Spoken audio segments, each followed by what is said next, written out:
Scientists have proven that since the start of the Industrial Revolution, human activity has raised the global average temperature by 1 degree centigrade.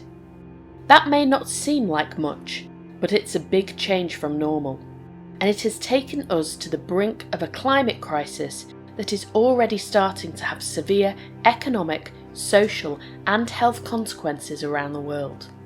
To better understand why seemingly small temperature increases have such a drastic impact, let's compare it to a human body which, when healthy, has a normal temperature of 98.6 degrees Fahrenheit.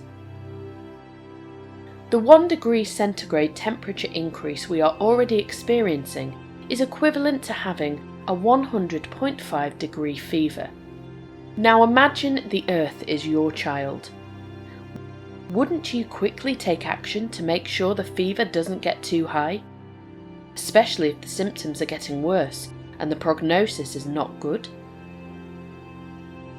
With no effort to mitigate climate change, global temperature will likely rise by 4.1 degrees centigrade by the end of this century. If your child experienced a similar temperature rise, it would be 106 degrees, which is lethal. With modest effort, such as the Paris Agreement targets, we could limit the increase in global temperature by the end of the century to 2.9 degrees centigrade. That would be like your child having a temperature of 103.8 degrees, which is time to call an ambulance and get emergency treatment. With significant global effort, we can limit the increase in temperature to 2 degrees centigrade. That would be like your child having a long-term fever of 102 degrees, which is life-threatening but survivable with medical treatment and hospital care.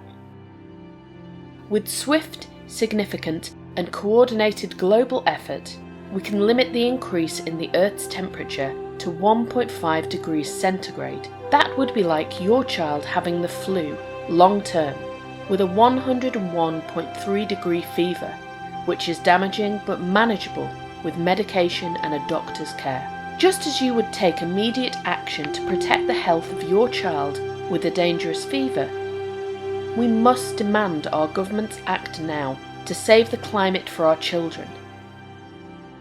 The speed and effectiveness of our actions now will determine how bad our climate fever will get.